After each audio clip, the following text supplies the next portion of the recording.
رسول اللہ صلی اللہ علیہ وسلم نے فرمایا کہ جب بھی سورج طلوع ہوتا ہے، ہر نئی صبح جب سورج طلوع ہوتا ہے، اس کے دائیں بائیں 2 فرشتے بھی اس کے ساتھ اترتے ہیں، اور ان کی وہ پکار دنیا کی ہر مخلوق سنتی ہے سوائے انس اور جن کے۔ ساری مخلوق ان کی وہ ندا سنتی ہے۔ وہ کیا کہتے ہیں؟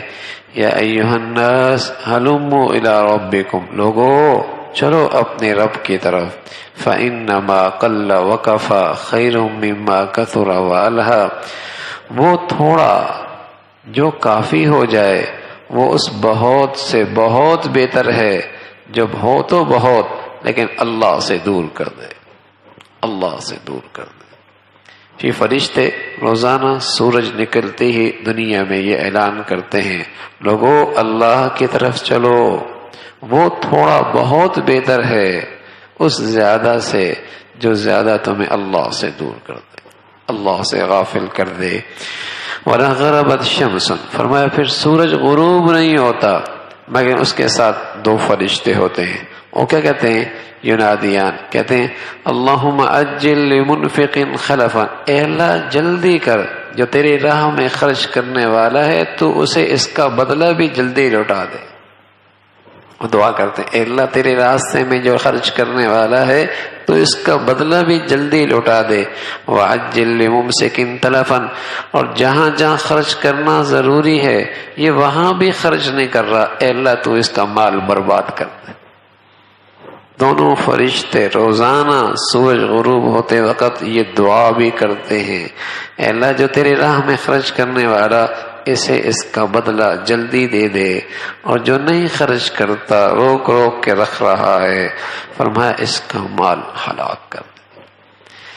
تو آخرت کی کھیتی ہے، اللہ نے کچھ دنیا میں نعمتیں دے رکھی ہیں تو یہ نعمتیں بھی آخرت کی کھیتی کو سنوارنے کے لیے ہیں۔ رسول اللہ صلی اللہ علیہ وسلم فرمایا کرتے تھے اس دنیا میں کچھ اللہ کے مخزن ہوتے ہیں، مخزن کہتے ہیں جس میں خزانہ رکھا جاتا ہے، کچھ دنیا میں اللہ کے مخزن ہوتے ہیں جس میں اللہ کا خزانہ رکھا جاتا ہے، اور جب تک یہ خزانے والا شخص جسے اللہ نے اپنا مخزن کا مالک بنایا ہے یہ خرچ کرتا رہتا ہے اپنی آخرت کی کھیتی سنوارتا ہے، اللہ اس خزانے میں اور ڈالتا رہتا ہے۔ اس کے نصیب ہیں کہ یہ تقسیم اس کے ہاتھ سے ہو رہی ہے، ورنہ یہ اللہ تقسیم کسی اور کے ہاتھ سے بھی کرا سکتا تھا۔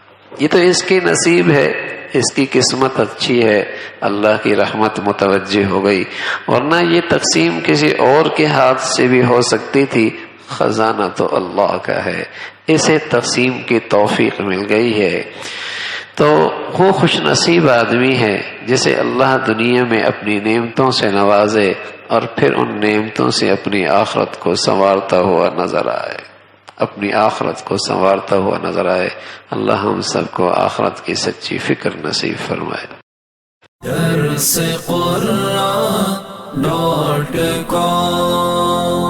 www.darsequran.com